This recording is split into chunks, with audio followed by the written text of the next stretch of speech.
Paranormal activity ಇದು ನಿಜನಾ ಅಥವಾ ಇಲ್ಯೂಷನಾ?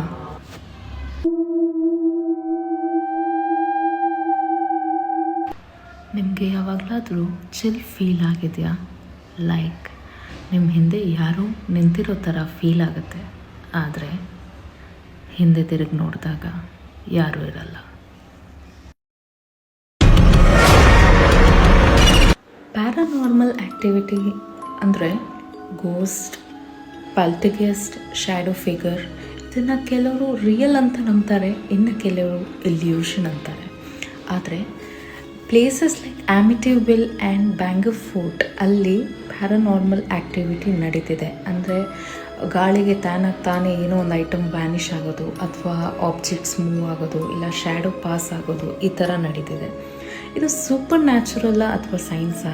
ಇದು ಕೆಲವ್ರು ಹೇಳ್ತಾರೆ ಸ್ಲೀಪ್ ಪ್ಯಾರಾಲಿಸಿಸ್ ಅಥವಾ ಇನ್ಫ್ರಾಸ್ಟೌಂಡ್ ಅಥವಾ ಮೈಂಡ್ ಪ್ಲೇಯಿಂಗ್ ಟ್ರಿಕ್ಸ್ ಅಂತ. ನೀವು ಹೇಳಿ, ಏನು ಇದು ನೀವು ನಂಬ್ತೀರಾ? ನಿಜವಾಗ್ಲೂ ಪ್ಯಾರಾನಾರ್ಮಲ್ ಆ್ಯಕ್ಟಿವಿಟಿ ಇದೆಯಾ? ನಿಮಗೇನಾದರೂ ಅನುಭವ ಆಗಿದ್ದರೆ ನನ್ನೊಟ್ಟಿಗೆ ಶೇರ್ ಮಾಡಿ. Thank you.